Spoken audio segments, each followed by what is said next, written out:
So welcome back. Now we are just going to discuss about the simple settings of VS Studio and how you can sync your settings in your different computers.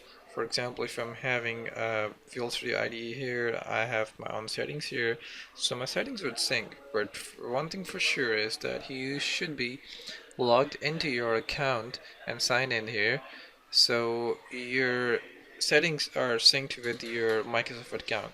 So here the Microsoft account means that any of the account that might be your Gmail account, that might be your Yahoo account, that might be your any of the other account that has been using the service of Microsoft or registered with Microsoft.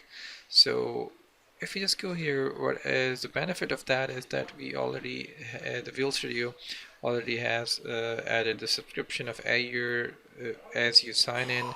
Also, some other settings I haven't connected to the DFS. Just go to Tools. I can also manage my own settings. For example, the general settings. For example, if you just like a dark environment, or I like to code in a light environment, or like the blue theme. For example, if you just search the blue theme and press OK, so what would happen is that it's now a blue IDE that is coming up, and which means that all the settings that I'm doing here would be synced to my other PCs where I'm having the same IDE. One thing to make sure is that, for example, if I'm having Real Studio's version of Ultimate Edition, and I have synced some settings with that, and on other computer I'm having a community version. So what would happen is that the settings won't sync. The reason for that is that they only sync within the same IDE or the version of IDE. So if I just go to Tools, go to the Options, so I have some more options here. For example, auto recovery, document, and fonts and colors. For example, what font I like or what color I like. I can change my font. I can use the default as well. I can just increase the size as well. So I can do a lot of things here. And with that, for example, if I just go, I have all of the settings here. For example, the project location, default project location, or use the project template location, or user item template location. I can change those. If I just go to the text editor, I can just go to C sharp.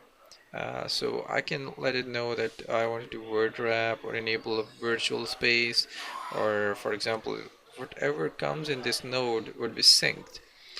For example, let's go to tab. I just need 5 spaces for a tab and 5 spaces for an indent size, so that would be synced now. In advance, I can choose a lot of options here. The code style, I can choose that. Uh, Whereas if I just go to scroll bars, I have a lot of options here. So every setting that I choose here and I press OK, that would be synced with my this account. So whenever I log in within the same ID, for example, if I'm having a Visual Studio Ultimate edition and I'm having the same edition in some other computer, I just log in, and as a login, all the settings would be just move to the other computer, and I would be having the same settings and same look and feel of an IDE that I'm it's more important for the developers because they are familiar with their own IDEs and their own settings, so it's easier with the sign-in option and syncing the settings with Visual Studio. So this was all for this video. I hope you like that. Don't forget to comment and give your suggestions.